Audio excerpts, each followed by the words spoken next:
No fundo, todos nós um dia iremos morrer. Então, por isso que viver o hoje, viver o presente é fundamental, porque a gente não sabe o que vai ser do amanhã. A gente não sabe como nós estaremos amanhã, daqui um mês, daqui 2 meses. Então, por que não fazer tudo o que a gente precisa no sentido de perdoar um inimigo, ligar para aquele amigo que você tanto gosta e há tanto tempo não fala, né? Então, por que não mudar o seu hoje, o seu presente, para que você seja mais feliz, para que você tenha uma vida melhor?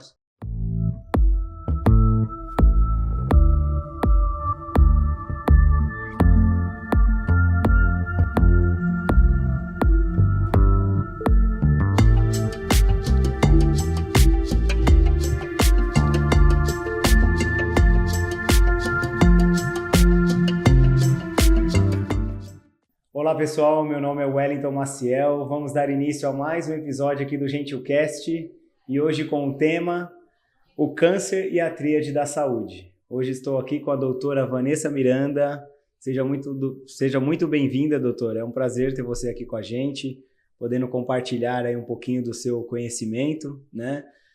Para que as pessoas saibam como eu cheguei até a doutora, a Priscila Rolinskas, que veio aqui gravar um episódio com a gente, indicou a doutora, que eu queria entrevistar uma outra pessoa, que a doutora me indicou a dona Márcia, então ali a gente fez já uma tríade ali, né, doutora? Então, seja muito bem-vindo, obrigado pelo convite. E agora eu gostaria que você fizesse uma breve apresentação para as pessoas que estão nos assistindo no YouTube ou nos ouvindo pelo Spotify, conhecer um pouquinho de quem é a doutora Vanessa Miranda. Perfeito. Inicialmente eu quero agradecer, Wellington, pelo convite, é um prazer enorme estar aqui. Quem sou eu, né? Acho que talvez uma das coisas mais importantes, eu sou a mãe do Luiz Felipe e do Augusto, são meus filhos. Legal. Sou casada com o Eduardo e sou médica. Eu sou médica oncologista, fiz faculdade de medicina na Faculdade de Medicina do ABC, onde eu fiz a graduação.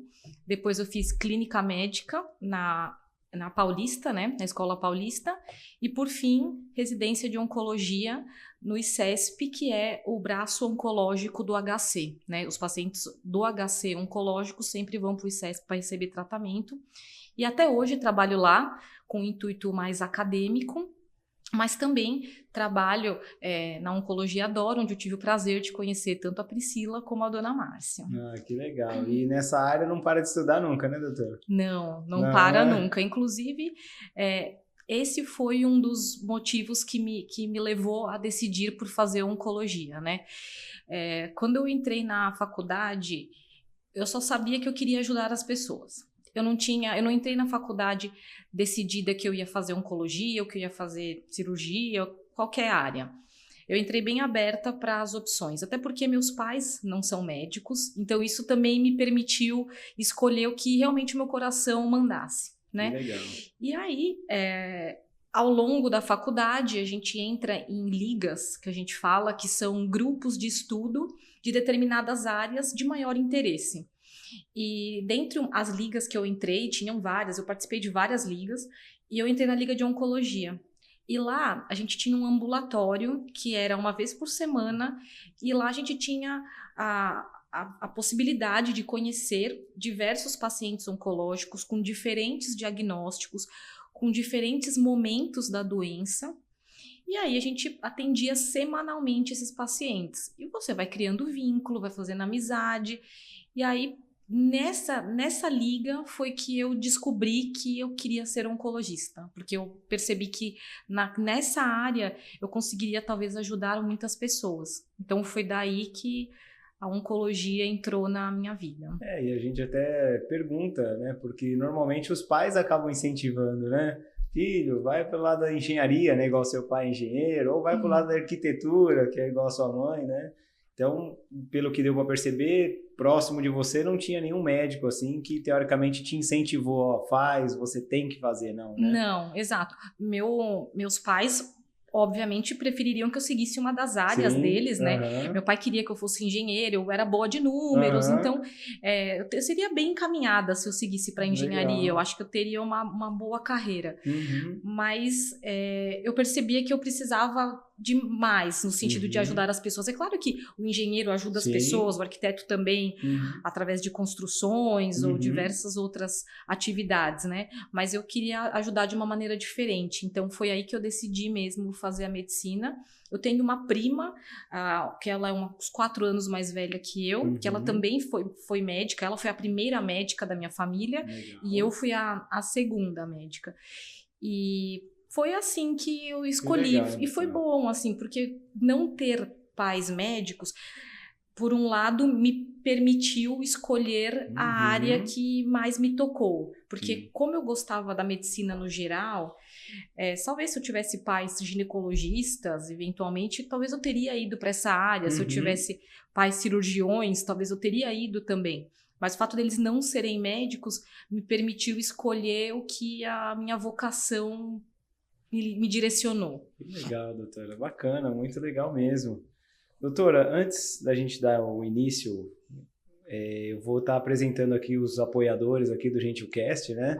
Eu sempre falo que, para quem não sabe, esse é um projeto social, é um projeto que a gente realmente enxerga que essa informação de que talvez para a gente é muito pequena, mas para quem está nos assistindo vai ser algo muito grande. Então, consegue mudar a perspectiva da vida da pessoa, né? Então, a gente aborda vários temas e o feedback está sendo muito importante.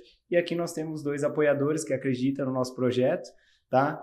Esse daqui é o da Empório Natural, tá? Que são produtos naturais. Então, lá tem desde grãos encapsulados, suplemento, chás, tudo voltado para a área da saúde. Então, é bem importante, porque hoje eu sempre falo, né?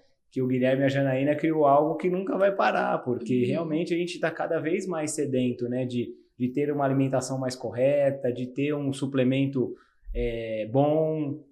Então, isso é importante. E eles estão localizados em 2 endereços, é bem próximo, você mora próximo aqui também, né, doutora? Então, se você quiser, é só pegar o telefone ou pelo Instagram, que o Júnior vai colocar aqui embaixo, que é @EmpórioNaturalABC, SBC, né, Júnior? Opa, peraí. @EmpórioNaturalSBC, e lá você vai conseguir acessar o site deles, verificar o produto que você precisa, e eles entregam lá em São Caetano também. Ah, legal. Tá? Então, eles têm 2 lojas. E aqui nós temos também a Rosa Nascimento, que recentemente fez 3 anos, né? É um lugar que tem um atendimento diferenciado, um atendimento exclusivo, não é aquele atendimento com demanda, não. Então, o espaço é um espaço bacana, onde você vai lá, você vai conhecer os produtos que eles têm, né? A Rosa mais a outra pessoa que trabalha com ela. E são semi-joias de alta qualidade, tá? 1 ano de garantia. Então, é só você ir lá. Agora, principalmente, tudo bem que o nosso vídeo vai sair na terça-feira, né? Mas se você ainda não deu nenhum presente para sua mãe, passa lá na Rosa, né? Compra um presentinho lá, presenteie a sua mãe, sua esposa, né? E o @ da Rosa é @userosa.nascimento, tá? E se você quiser entrar em contato com ela por telefone, é o DDD 11, é o 991363716, ok? Então, qualquer dúvida é só falar com a Rosa também, tá? Legal. E aqui nós temos também clínica, né? A clínica Gentilmente. Falo que não te entregou nada em mãos, mas, né, tomamos ali um cafezinho, um chazinho, né? Comemos um bolinho. E quero agradecer a Cíntia também, que é da clínica Gentilmente. Essa clínica que eu sempre rasgo elogios, porque realmente não é porque é minha esposa, não, porque realmente a gente pensou em todos os detalhes, sabe? Para que a pessoa ao entrar aqui, ela se sentisse bem, ela se sentisse acolhida, sabe? O clima leve, né? Porque eu falo que na hora da questão emocional, né? Da saúde mental, a pessoa quer isso, né? Ela está buscando paz, né? Então, aqui foi tudo construído com os mínimos detalhes, tá? E a clínica Gentilmente é cuidando da mente em todas as fases da vida. Tá? Então, o Júnior vai colocar aqui embaixo também, que é @Grupo Gentilmente PC. Tá? Grupo Gentilmente PC no Instagram, atendimento presencial e online também. Ok, doutora? Ok. Então, vamos agora para esse nosso tema, que eu achei bem bacana e bem importante. que é o câncer e a tríade da saúde, aspectos físicos, emocionais e espirituais no enfrentamento da doença. A gente sabe que, eu falo que é difícil a gente receber o diagnóstico de câncer, né?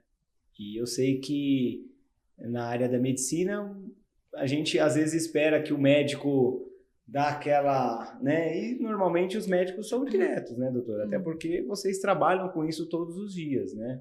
Mas como, assim, você como médica, como que o paciente recebe essa informação?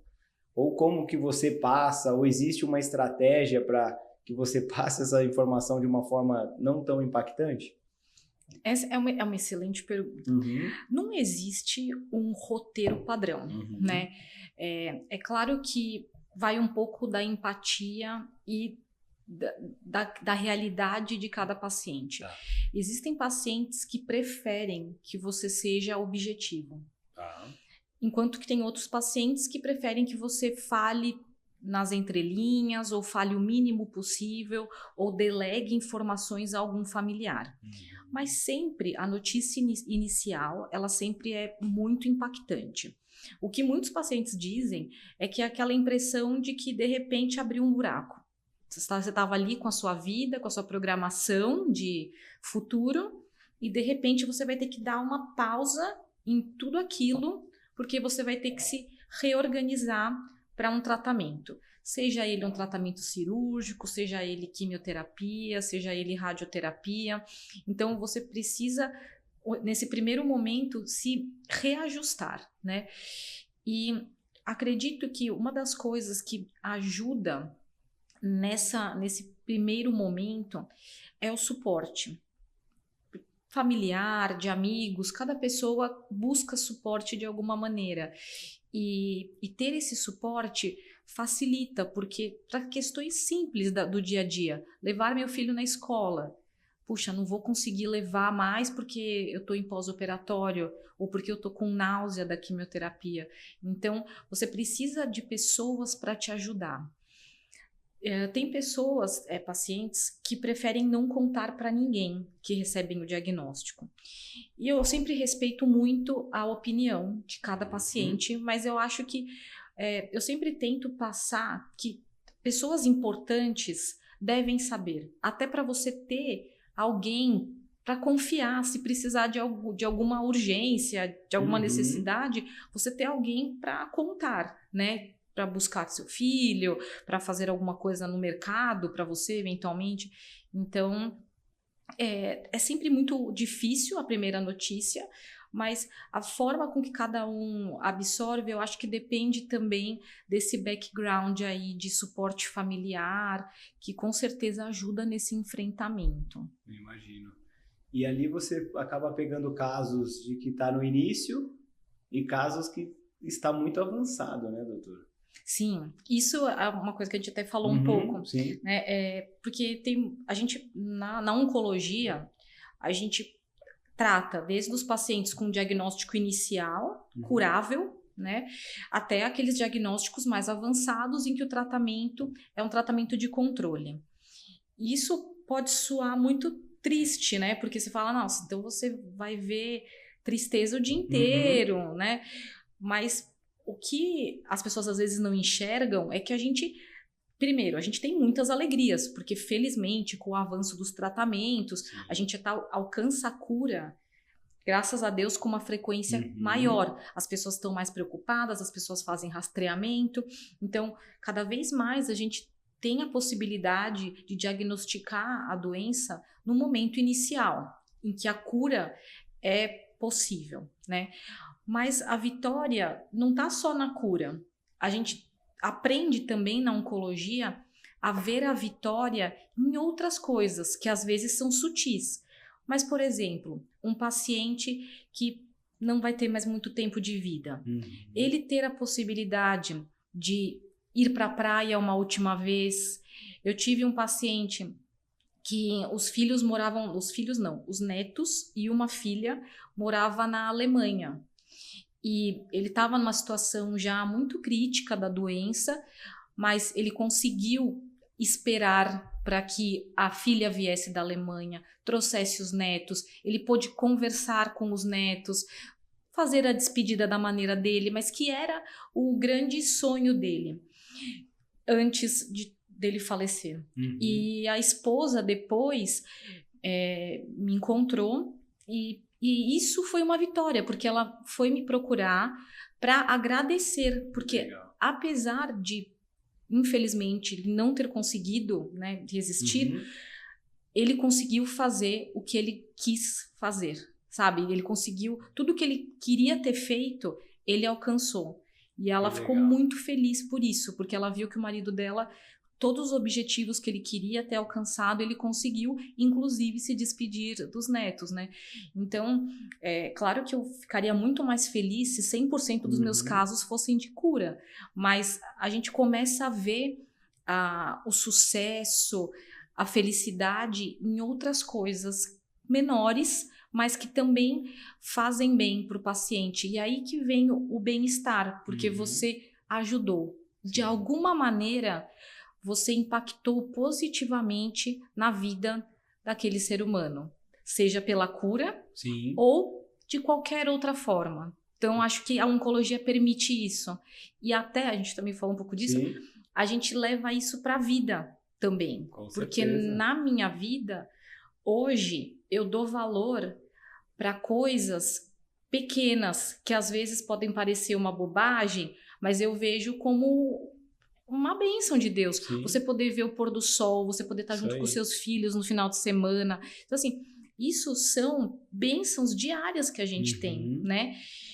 E quando alguma coisa ruim acontece, também, porque a gente começa a redimensionar as coisas. Às vezes uma coisa que pode ser trágico para se você redimensiona tudo que poderia estar dando errado na sua vida e só bateu o carro, você só bateu o seu carro, isso é ruim, mas tem tantas outras coisas que poderiam ser pior, que tá tudo bem. Eu vou deixar no mecânico, vou me virar, pegar um Uber, mas depois tudo vai voltar ao normal, né? Então você começa a viver com mais leveza, né? Enxergando o milagre, enxergando a beleza da vida em coisas diferentes.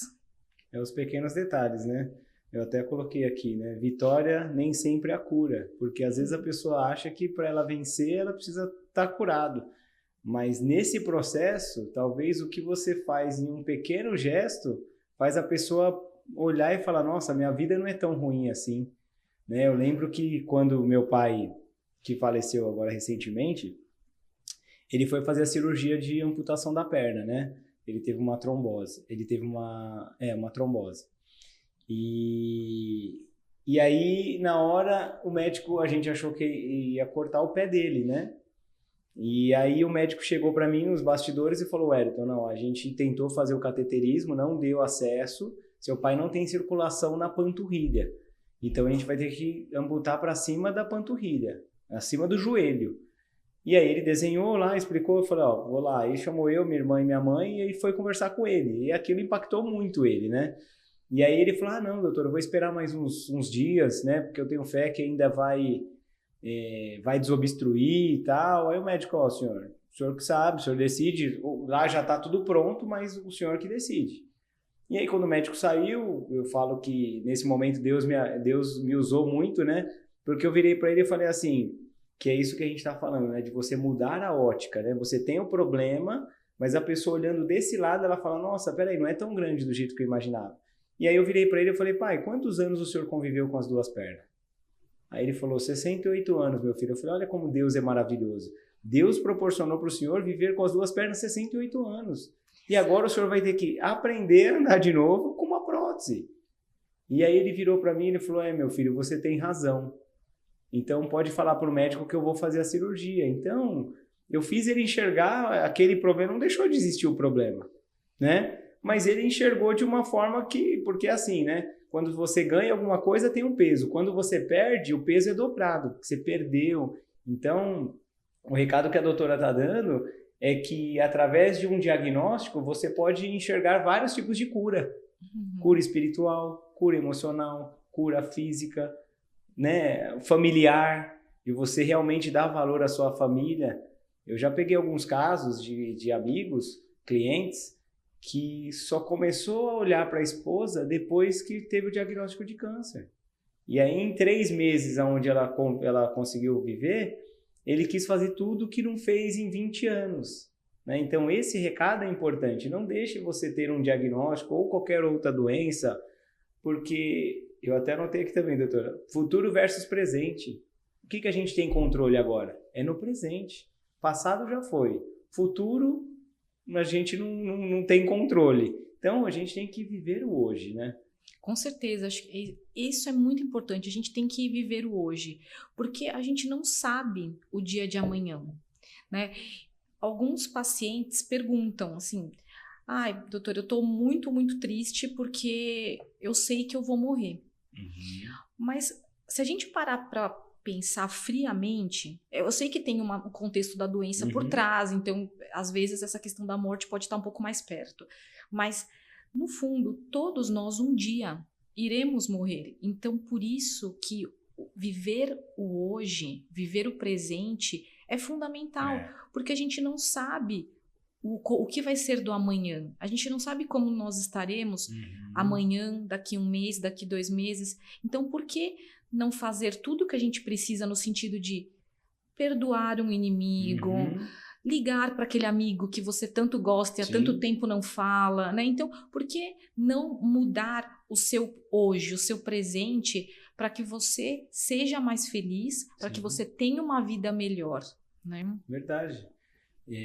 Dentro desse contexto, doutora, até conversando com a dona Márcia, ela fez aquele exame de DNA. Não entendo muito, né? Mas eu acho que é um mapeamento que faz, né? É um pouco demorado, né? De um dia para o outro, né? Depois, se você puder até dar um pouquinho mais de detalhe. E no dela, porque ela falou que o pai tinha câncer, a mãe tinha câncer, a irmã tinha câncer. Então, tudo daria a entender que o câncer dela seria talvez hereditário, alguma coisa assim. E depois ela chegou para mim e falou que, no podcast mesmo, ela falou que o dela foi emocional, né? E eu não entendo de medicina, mas a minha cabeça se todos nós temos células cancerígenas, né? Talvez o fato da gente estar angustiado, da gente estar nervoso, da gente não perdoar uma pessoa, talvez o nosso corpo ele libere algum tipo de toxina, sei lá, alguma coisa assim. Posso estar falando errado, tá, gente? Não sou especialista, mas que alimenta esse câncer, esse tumor, entendeu? O que você entende sobre isso, doutor? Perfeito. Acho que, assim, primeiro, voltando no exame, né? O exame que a Márcia fez é uma coisa que a gente chama de teste genético para câncer hereditário. Tá. Tem algumas indicações específicas. Uma das principais indicações é quando a pessoa tem tumor de mama, mas tem outras indicações também, ou pessoas que têm histórico familiar significativo. E o que esse teste olha? Ele é um teste que ele pode ser feito por sangue ou saliva, e ele vai olhar o seu DNA. Eu sempre gosto de usar essa explicação, tá? O conhecimento do DNA, ele é relativamente recente. A gente conseguiu entender mesmo o DNA lá naquela época da ovelha Dolly, que ela foi clonada. Sim, então, naquela época... Não sou tão antigo assim, mas eu lembro. Eu era viva naquela época, eu lembro. Aí, então, nessa época que a gente, medicina, começou a entender mais profundamente o gene, né? Humano, o genoma.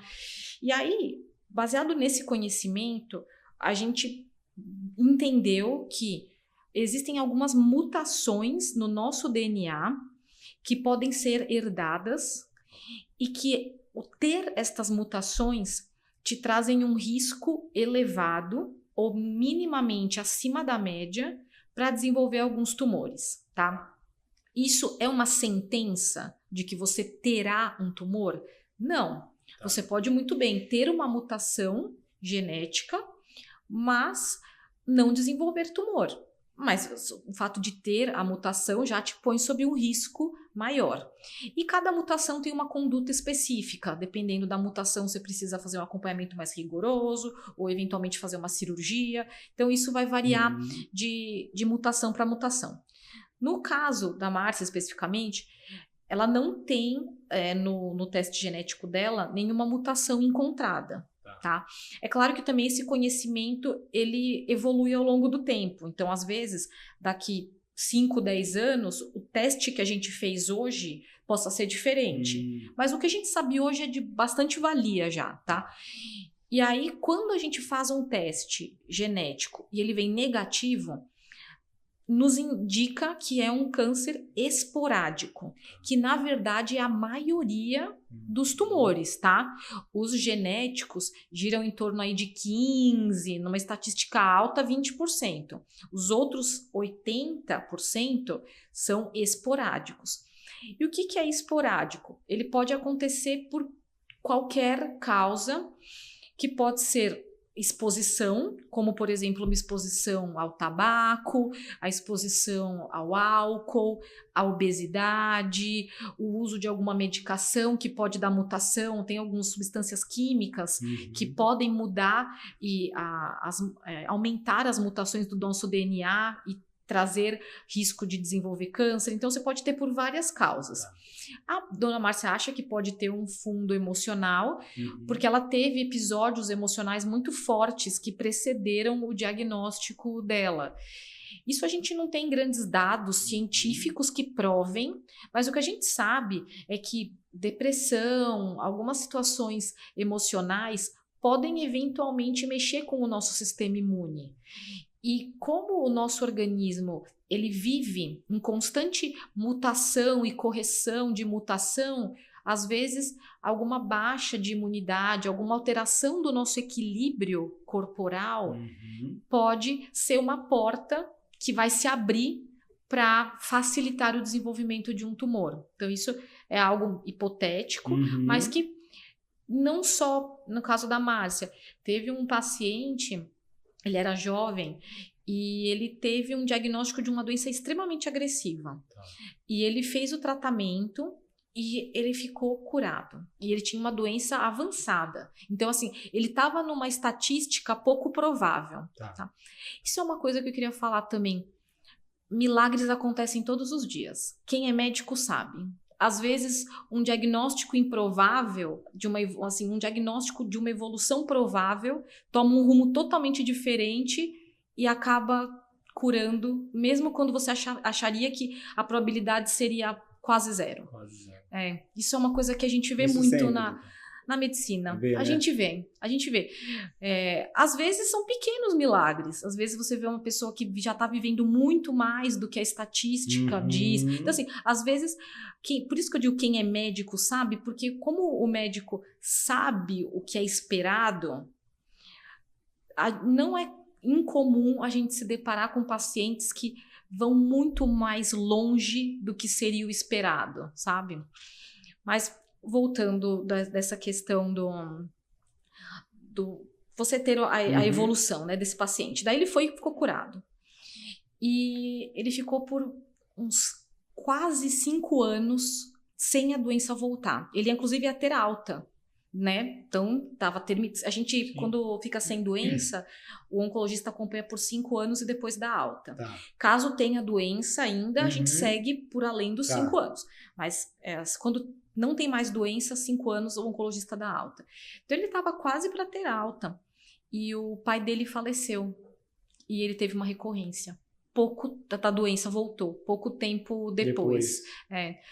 Pode ser uma coincidência. Sim. Pode, né? Porque, como eu disse, a gente não tem nenhum dado sólido que comprove por A mais B que foi esse impacto emocional que levou à recidiva, né? Sim. Mas é interessante notar que foi, assim, temporalmente coincidente. Então, eu imagino. Pode ter de alguma maneira mexido, ele era muito ligado ao pai, então pode ter de alguma maneira mexido na parte imunológica dele, no organismo dele, e isso pode ter tido alguma influência nessa volta do tumor. Eu acredito bastante nisso, sabe, doutora? Em algum momento que a pessoa recebe o diagnóstico, vocês têm como protocolo identificar se ela faz uma terapia ou não? Por que eu estou perguntando isso? Porque você deve ter paciente lá que nunca foi numa terapia, nunca se cuidou nesse sentido, né? E você tem aqueles que já fazem já tem um hábito ali de toda semana, ou a cada 15 dias, de ter esse contato ali com um psicólogo, com um terapeuta. Existe isso? Vocês têm algum momento que vocês orientam a pessoa? Nesse momento mais difícil agora, eu oriento. Me explica um pouquinho, doutor. São várias dúvidas, hein, doutor? Várias dúvidas, mas vamos lá. E o legal é que a gente não falou nada disso. Exatamente, estamos aqui isso é bom, né? Do zero, exato. Quem tem TDAH, a gente vai usando a criatividade, e vai jogando. Uma coisa vai puxando a outra, entendeu? Bom, sobre essa questão da orientação, né? Eu acho que, particularmente falando, independente do diagnóstico oncológico, todas as pessoas deveriam ter algum tipo de acompanhamento psicológico, né? Uma terapia, um hobby, né? Um exercício físico. Então, tem pessoas que usam vários mecanismos para se autorregularem, né? E não necessariamente só a terapia. Você pode associar outras coisas à terapia. Quando a gente conversa com o paciente, a entrevista inicial, ela inclui muitas coisas, inclusive se faz atividade física, então, pergunto da profissão, então a entrevista inicial do paciente, ela é bem completa. E muitas vezes a gente vai identificando a necessidade ou não de já encaminhar. Às vezes o paciente está bem, acabou de receber o diagnóstico, mas já valeria a pena procurar. Enquanto que tem outros que você comenta sobre isso e eles falam, não, mas agora eu não gostaria, porque eu vou ter que correr com muita coisa de químio e eu quero pensar nisso mais pra frente. Tá tudo bem. O oferecer é fundamental, né? Mas cada pessoa vai ter a sua demanda. E isso também é interessante, porque a oncologia, ela tem que ser personalizada. Então, tem pacientes em que você vai trabalhar mais a parte de se manter centrado, tem outros que já são mais centrados por natureza, então talvez você precise ajudá-los de outra maneira, fazendo mais atividade física, então você puxa a orelha para fazer mais exercício físico. Tem outros que já fazem exercício físico, mas tem uma dieta ruim. Então, aí você já faz uma orientação nutricional com a nutricionista. Então, na conversa com o paciente, você vai tentando identificar aonde tem lacunas que devem ser melhoradas, né? E esse mundo de suporte, ele tem que estar sempre presente. Então, o paciente tem que estar sempre preocupado com o estado mental, tem que estar sempre preocupado com a atividade física, tem que estar sempre preocupado com a sua alimentação. Então, você não pode deixar as bolas caírem. Você tem que estar lá o tempo inteiro olhando para todos esses aspectos e tentando se manter equilibrado. Mas, com certeza, o emocional é a primeira coisa que o paciente sente, porque é uma quebra muito grande da rotina. Imagino, principalmente para aquelas pessoas que é o workaholic, né, que tipo assim, peraí, eu não posso ficar doente, ele não se permite ficar doente, né, então às vezes ele tem algum problema, não vai no hospital porque amanhã ele vai ter uma reunião, porque imagina para essas pessoas o impacto emocional como não deve ser, né, doutor? Exato, e por isso que nessas situações o apoio psicológico, o apoio familiar é muito importante. Que é o suporte, né? Exatamente. Legal, eu até anotei aqui. Então, o que você realmente disse, doutor, é para a gente cuidar de 3 coisas, né? Saúde física, parte de alimentação e também da questão mental, né? Porque é essencial. Eu entrevistei aqui a Cíntia, que ela é multicampeã de jiu-jitsu, agora ela é faixa preta, né, Cíntia? Até antes era faixa marrom. E ela falou mesmo que a parte que ajudou ela muito foi porque ela praticava exercício, ela tinha uma alimentação boa, regrada, e isso fez ela, sabe, não sentir os efeitos. Porque ela falava, Wellington, tinha hora que eu tava de um jeito que quem tava lá junto comigo falava, mas como que você tá conseguindo isso? E ela conseguiu perceber que a atividade física, a alimentação e a questão emocional dela, que estava bem amparada, com a irmã dela dando o apoio que ela precisava, ela conseguiu, eu creio que ela já está curada já, e eu até falei para ela que depois que ela for curada, a gente vai gravar um próximo episódio, mas basicamente é isso, né, doutora? Sim, falando por etapas, né? A atividade física, ela é fundamental em todos os momentos, desde o pré-diagnóstico, porque é o caso da Cíntia, né? Que ela chega no diagnóstico já com um bom performance físico, massa muscular adequada. Então, isso com certeza ajudou ela a enfrentar, do ponto de vista clínico, melhor o tratamento. Então, fazer quimioterapia, radioterapia, cirurgia numa paciente que fisicamente está muito bem é totalmente diferente de você fazer o mesmo tratamento numa pessoa debilitada ou muito frágil, né? Esse é um dos principais pontos do pré. O durante, a gente tem estudos que fazer atividade física durante o tratamento oncológico, e durante mesmo, assim, entre uma quimio e outra, depois da radioterapia, assim que o cirurgião libera, sabe assim? Então, fazer exercício físico durante todo o processo de tratamento está relacionado a menos náusea, está relacionado a menos insônia, então melhores noites de sono, está relacionado a melhora de humor, por conta até da endorfina, né? Então, fazer atividade física no durante também tem um impacto positivo. E no pós, nas sobreviventes, né, do câncer, a atividade física também é fundamental, porque a gente sabe que fazer atividade física, você vai se tornar uma pessoa também com menos chance de obesidade e menor chance de desenvolver outros tumores eventualmente lá na frente. Então, a atividade física é fundamental em todos os momentos, todos, no pré, no durante e no pós. A alimentação. A alimentação no pré, ela entra junto com a atividade física, né? Porque te coloca mais forte dentro do tratamento. No durante o tratamento, a gente sempre orienta a parte alimentar. É importante ter um nutricionista, não é obrigatório. Tem pessoas que conseguem manter a sua alimentação ali equilibrada sem necessidade de um suporte, mas muitas vezes os pacientes precisam de uma orientação adicional. Mas eu sou bem tolerante em relação a isso, porque eu sei que durante a quimioterapia a náusea vem, a mudança do paladar muitas vezes aparece. Então, é difícil você exigir que a pessoa coma saudável o tempo inteiro durante o processo da quimio. Então, em geral, a minha frase é: se permita. Durante a quimio, se você quiser comer só fruta ou tomar um sorvete porque você não está conseguindo comer nada quente por causa da náusea, tudo bem. Claro que melhorando esse processo, você vai voltar para a alimentação saudável. Mas naquele período crítico, não adianta você também ficar forçando, porque é melhor comer alguma coisa e conseguir se segurar ali, do que você forçar uma alimentação que não vai apetecer e você não vai conseguir comer, né? Então, antes comer alguma coisa do que comer nada, né? Mas sempre com a orientação de que, assim que passa essa fase mais dramática, a alimentação saudável tem que retomar. E isso também serve para sobreviventes lá na frente.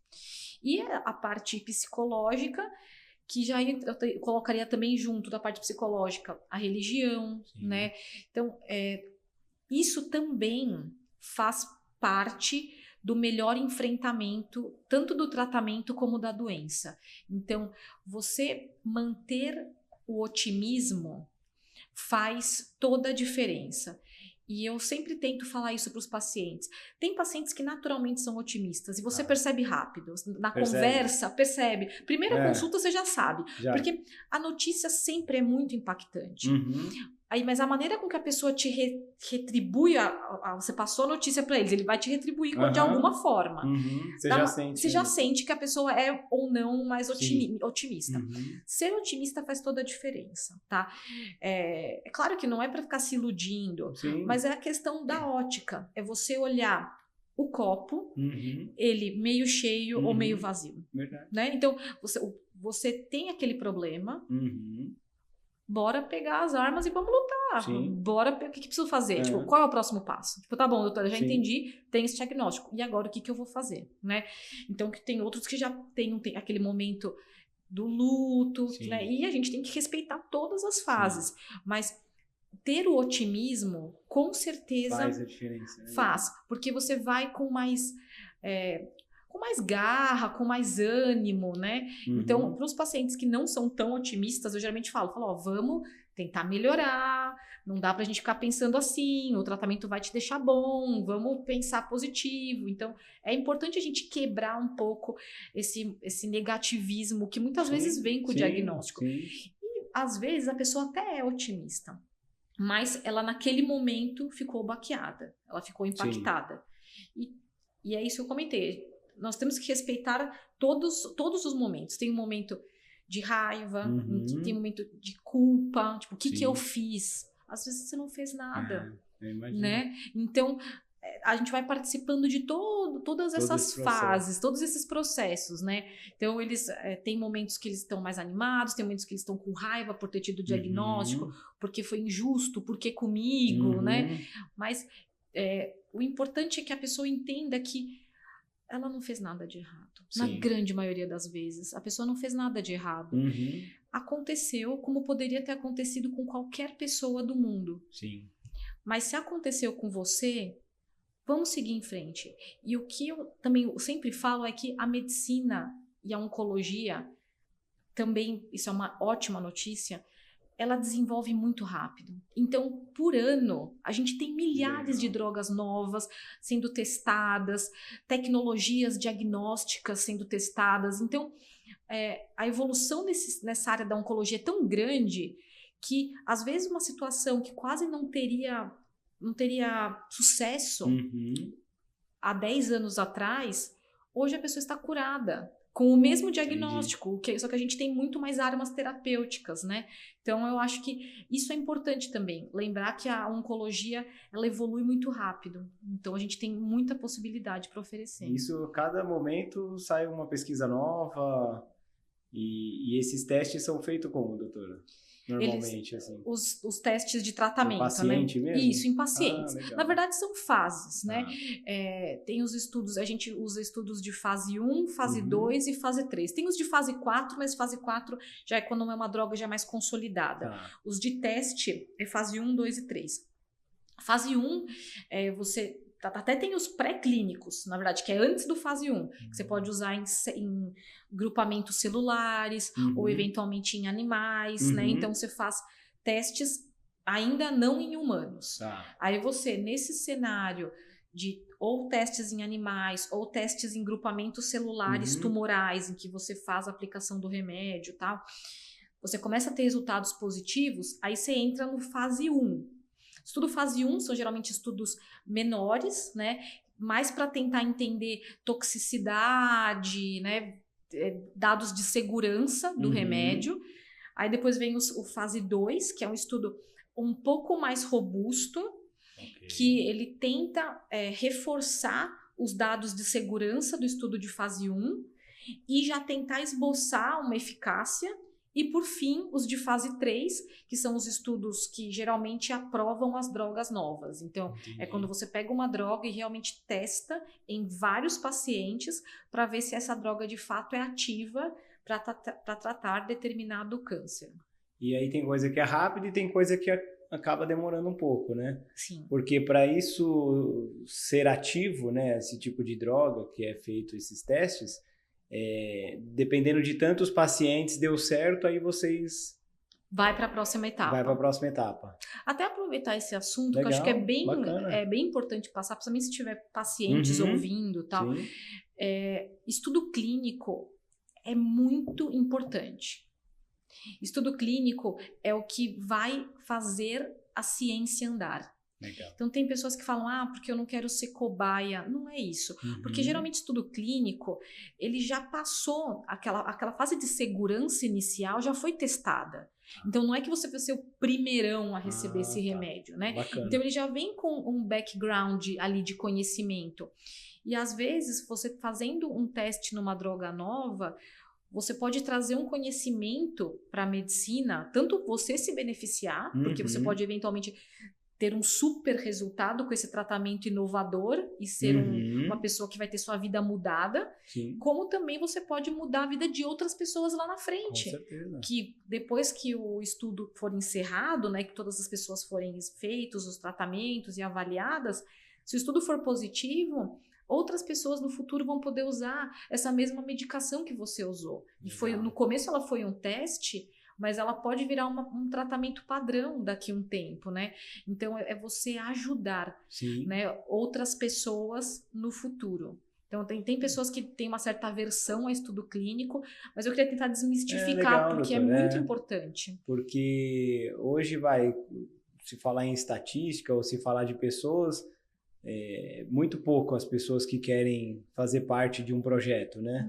Porque elas têm medo, acham que vai fazer o teste e vai morrer, né? Mas o que você deixou muito claro é que para chegar naquele teste, para fazer aquele tipo de diagnóstico no paciente, já passou por várias outras etapas, né? Exato. Não é que desenvolveu agora e já vamos colocar num humano, né? Exato. Ele já passou por vários processos, né? Exato. E é muito importante. Tem pacientes que felizmente já têm essa visão, que, né? que são felizes em participar.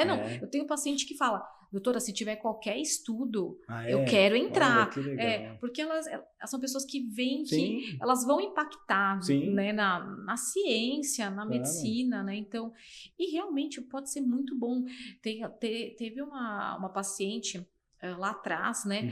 Ela tinha uma doença no peritônio extremamente avançada e ela tinha uma mutação específica. E ela entrou num estudo de uma droga dessa alteração específica que ela tinha. E era uma doença, o cirurgião não conseguiu operá-la, porque ele foi tentar operá-la e tinha tanta doença que ele não conseguiu acessar a cavidade abdominal. Então, era uma paciente assim, que faria tratamento, mas nunca iria curar porque ela tinha muita doença. Ela fez esse tratamento experimental e ela curou. Hoje esse tratamento é aprovado. Na época, ela foi uma pessoa que participou do estudo que levou à aprovação desse tratamento. E hoje, felizmente, outras pessoas podem ter acesso a essa mesma medicação porque ela, lá atrás, se voluntariou a receber. E ela tá ótima, ela tá viva, assim, sem doença. Coisa que seria totalmente dos milagres que eu comentei. Né? Se você me perguntasse, naquele momento que eu a conheci, se eu achava que ela estaria curada, a minha resposta sem titubear era não. Mas ela fez esse tratamento experimental e... Tá super bem. Tá super bem. E o Brasil hoje em relação a esses estudos, doutora, em relação aos outros países? Assim, o Brasil está numa situação delicada, porque a gente ainda está muito atrás de Europa e Estados Unidos, por exemplo. Eu vejo que a gente teve alguns avanços importantes em velocidade de aprovação de droga, então a gente teve alguns avanços bem significativos nesse cenário, mas a gente ainda precisa melhorar. O volume de estudos clínicos que a gente tem no Brasil é muito inferior ao que a gente tem, por exemplo, nos Estados Unidos ou na Europa, em que quase 100% dos pacientes, em algum momento, entram em algum estudo clínico, sabe? Hoje no Brasil a gente não tem tanto estudo para oferecer, né? Para tantos cenários. Pessoal, você que acompanhou a gente até agora, pelo YouTube, pelo Spotify, não esqueça de se inscrever, doutora. Eu sempre tenho que falar, né? Porque às vezes as pessoas assistem, vão até o final e depois esquecem de curtir o vídeo, de se inscrever, de compartilhar, de enviar para os amigos. Tenho certeza que você tem várias pessoas do seu convívio, mesmo que a pessoa não tenha nenhum diagnóstico de câncer, envia para essa pessoa, porque às vezes essa outra pessoa conhece alguém que está passando por um momento delicado. E através do GentilCast, ela possa ter uma visão e falar, peraí, existe uma luz no final do túnel, existe uma outra perspectiva diferente daquilo que eu estou enxergando, então faça a sua parte. Estamos aí quase chegando nos 500 seguidores no YouTube, né, Júlio? Sim, 469, estamos próximos dos 500, né, doutora? E tenho certeza que com esse episódio aqui a gente vai conseguir alcançar esse... Né, eu falo que a gente vai subindo degrau por degrau, né? Mas é aquilo que eu te falei. É importante a gente comemorar no pouco, né? Exato. Hoje, talvez 500 seguidores para quem tem 1 milhão não significa nada. Mas eu tenho certeza que os 500 que tem ali são pessoas que participam, são pessoas que compartilham. Então, estou muito feliz e muito obrigado. Não acabou, tá? Vamos dar continuidade aqui agora. Doutora, deixa eu te fazer uma pergunta. Tem alguma história de superação, assim, que ficou marcado, né? Eu sempre falo que é igual no GentilCast. Talvez se alguém me perguntar, qual a história que te marcou mais? Não, acho que todas me marcaram e eu extraio um pouquinho de cada uma para o meu dia a dia, né? Para ser eu quem eu sou, para tratar as pessoas de uma forma diferente. Mas tem alguma assim que te impactou mais ou alguma história de superação? É um pouco do que você comentou. Eu acho assim, cada paciente, ele leva um pouco de você e deixa um pouco dele com você, né? Eu acho que as pessoas não se encontram à toa. Então, é porque eu precisava ajudá-las de alguma forma e elas com certeza me ensinaram alguma coisa também.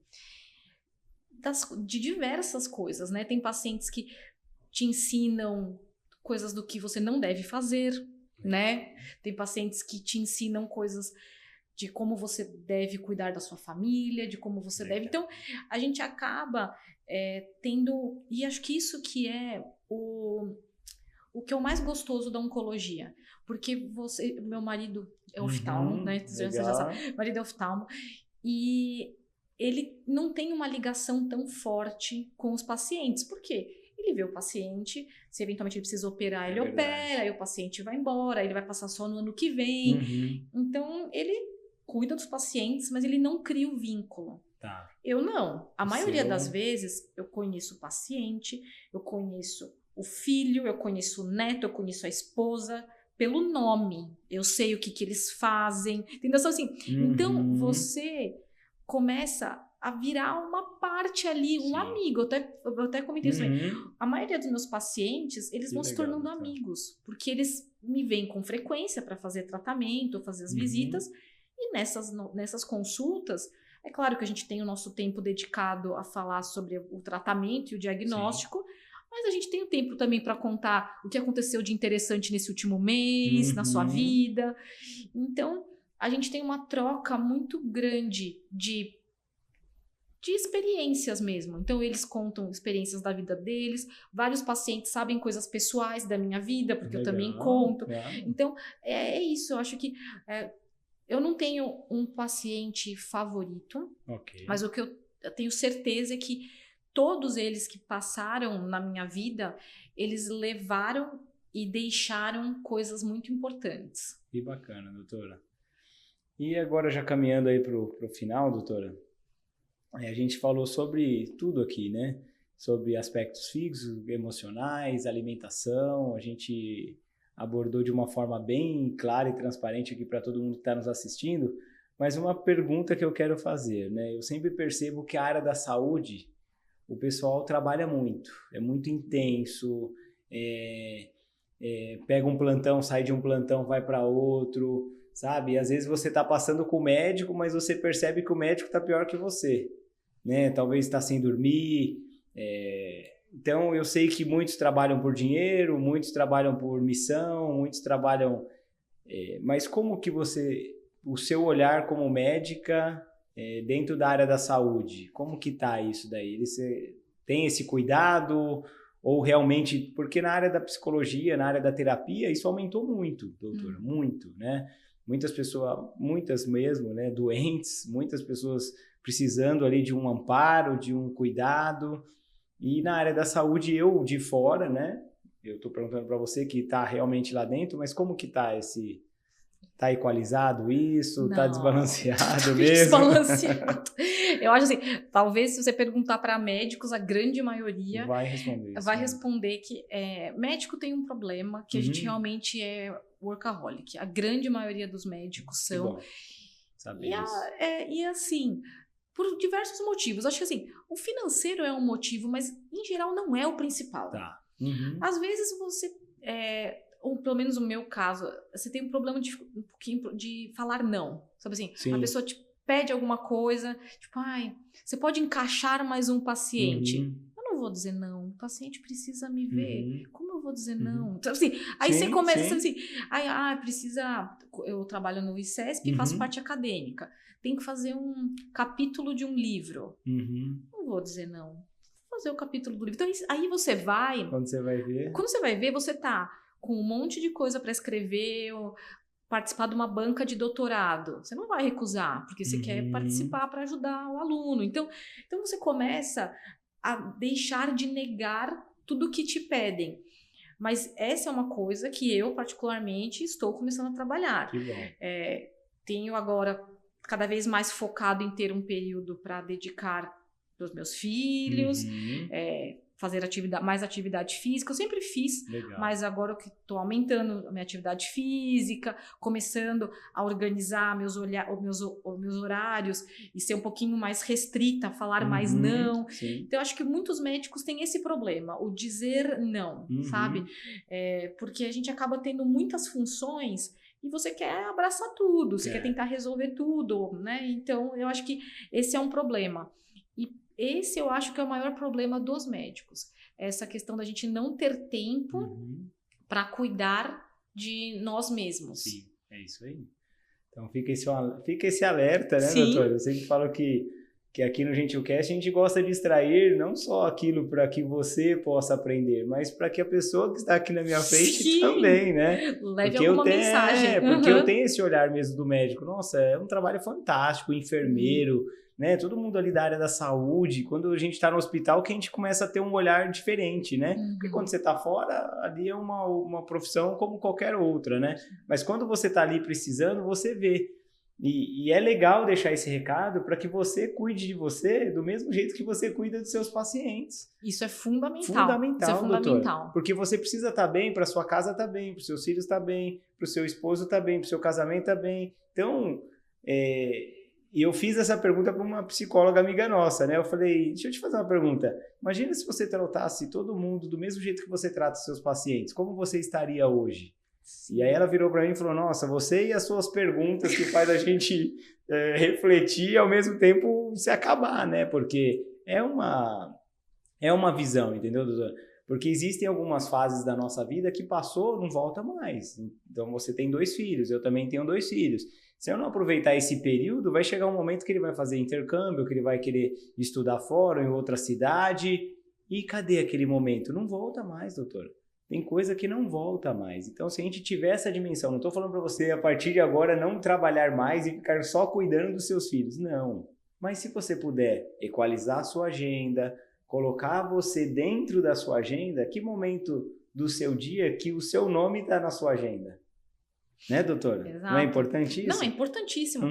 E a gente médico... Vira e mexe, a gente fala isso para os pacientes, para os cuidadores. A gente fala, tudo bem, você vai cuidar do seu marido, mas você tem que cuidar de você também. Exatamente, a gente vive falando isso para os outros, mas às vezes a gente não faz. Mas é preciso toda a área da saúde, porque eu acho que isso não é só dos médicos, enfermeiros, fisioterapeutas, né? Todos. A gente precisa tentar equilibrar, porque é aquele mesmo discurso que a gente teve do presente. A gente tem que viver o presente. É isso aí. Porque piscou, seu filho vai estar na faculdade, piscou de novo, ele já vai estar casando, piscou de novo, você já vai ter netos. Então, se a gente não aproveitar o hoje, é impossível voltar. Então, o que já passou, passou. Então, a gente tem que tentar viver o hoje da melhor maneira possível. Né? É isso aí, então ficou esse recado aí, tá, doutora? Pronto, você que é da área da saúde, pra mim também, eu acho que isso é fundamental. Eu falo isso porque a minha esposa, ela é também workaholic, né? Então eu que vou puxando ela, amor, deixa um gap aqui, tá vendo que tá muito corrido. E aí, quando a gente menos espera, o nosso subconsciente, você para 1, 2 semanas e você fala, não, realmente, e aí acontece aquilo, alguém liga pra ela, assim, você pode me atender? Aí ela olha a agenda dela e fala, nossa, mas eu tenho esse horário, né? E aí volta naquela rotina. Então, a rede de apoio também na casa é importante, né? Sim. Porque do mesmo jeito que ela tá subindo, eu falo, não, peraí, tá vendo que aqui tá corrido, você tá estressada, eu acho que você precisa diminuir um pouco o ritmo, tá vendo? Para ela, no começo, doutora, meus filhos, eles fazem atividade física 2 vezes por semana, né? E aí ela abriu mão de atender durante um tempo no período da tarde para estar com eles, porque eles entravam tipo 5 horas lá na Mercedes, onde eles fazem aula, né?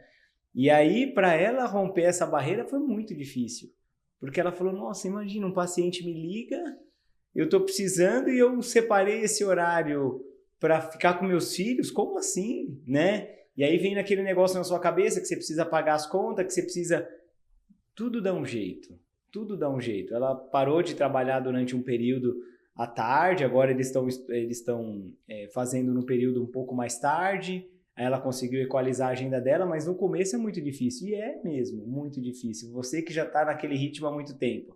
Mas vai fazer diferença na sua vida e na vida das pessoas que estão com você. Com certeza. Fazer a quebra é o mais difícil. É o mais difícil. Mas depois que você faz, precisa de manutenção. Sim, né? Porque às vezes você faz a quebra, aí você fala, que alguém quer marcar uma consulta. Eu vou pôr nesse horário livre ali. Então você tem que sempre lembrar sempre. Que você não tem que ter o seu horário para você cuidar de você mesmo, né? Ter o seu tempo para fazer o que você gosta, né? Então a gente precisa de um tempo para cuidar de nós mesmos. Que bom, doutora. Depois eu vou te cobrar no futuro, hein? Pode deixar. Cobre que estou em processo. Vou mandar o link do seu episódio para sempre me lembrar. Exatamente. Ou senão eu faço o corte só nessa parte. Só nessa parte você vai mandando. Eu vou mandando para você. Importante. Doutora, eu gostaria agora de um recado final. E fica um recado aberto, mas talvez uma pessoa que esteja passando por um processo de câncer, alguém que recebeu o diagnóstico há pouco tempo... Qual o recado final que você poderia deixar aí, doutora? Olha, assim, para quem teve o diagnóstico oncológico agora, acho que talvez um dos recados que eu sempre falo nas consultas é: não desistam. Existem muitos tratamentos com perfil de toxicidade muito aceitável, muito tranquilo. Tem outros que são um pouco mais pesados, mas saibam que você vai ter ali no seu médico, no seu oncologista, uma pessoa que você pode confiar, uma pessoa que vai estar sempre do seu lado. Então, não tenham medo de enfrentar essa doença, porque a gente consegue muitas vezes eliminá-la, nem que seja controlá-la, mas existem muitas opções de tratamento e o importante é a gente estar com a cabeça boa, estar preparado para segui-los da melhor maneira possível. Ótimo, doutora, muito bom. Já anotei aqui, eu falei que eu fiz várias anotações aqui e gostaria de deixar um recado final também. Normalmente eu não faço isso, mas eu fiz algumas anotações que a doutora falou e eu achei interessante, relevante.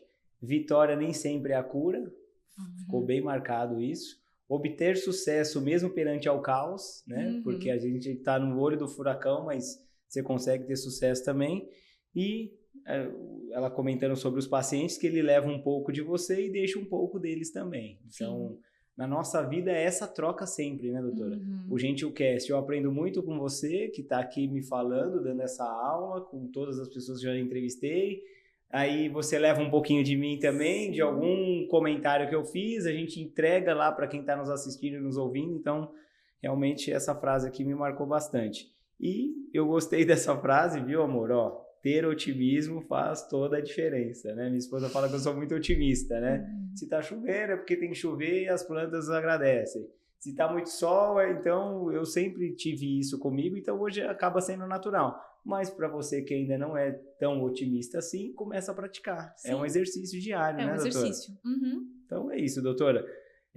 Antes de finalizar, vou pegar aqui a nossa caneca. Tá vendo essa caneca aqui, doutora? Mais presentes? Mais presentes, doutora. Essa caneca aqui, ó, é para um momento que queria agradecer a Unidade X aqui, que sempre faz essa caneca aqui personalizada pra gente. Oh, que linda. Tá? Muito então, obrigada. Essa caneca aqui, ó, transformando vidas através do conhecimento.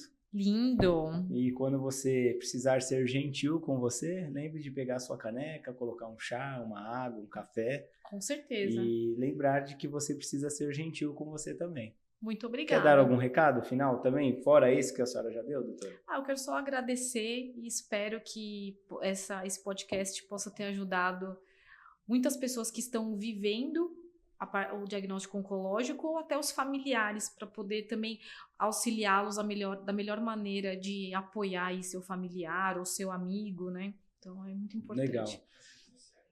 As redes sociais, qual que é o recado aí? As redes sociais. Qual que é o seu Instagram, doutora? O meu Instagram é... Se não lembrar, não tem problema. Assim, depois do Júnior. D de dado, okay. R de rato, Vanessa Miranda. DR Vanessa Miranda. Isso. Tá, mas qualquer coisa o Júnior depois vai colocar aqui no rodapé. E é legal as pessoas entrarem em contato com você também, alguém que queira, né, passar com você, doutora. E é isso, muito obrigado. deu para ver nos seus olhos que realmente você faz aquilo que ama, você faz aquilo que gosta. Infelizmente, a gente se depara com vários outros profissionais, não só na área da saúde, mas em qualquer outro lugar que a gente possa ir, tá? Mas parabéns, quero agradecer esse momento, né? A gente sabe que é tão corrida a vida de um médico, né? A gente tentou marcar da outra vez, né, doutor? Mas se você foi para uma convenção... Eu fui num congresso. Num congresso, Isso. né? Que legal. E agradeço a oportunidade, talvez não vai ser a primeira vez que eu vou te convidar, né? Legal. A gente, nos bastidores, a gente... Conversou sobre outros assuntos. Outros assuntos, já tivemos outros insights, mas muito obrigado de coração, que Deus abençoe. Amém. E até o próximo episódio do GentilCast.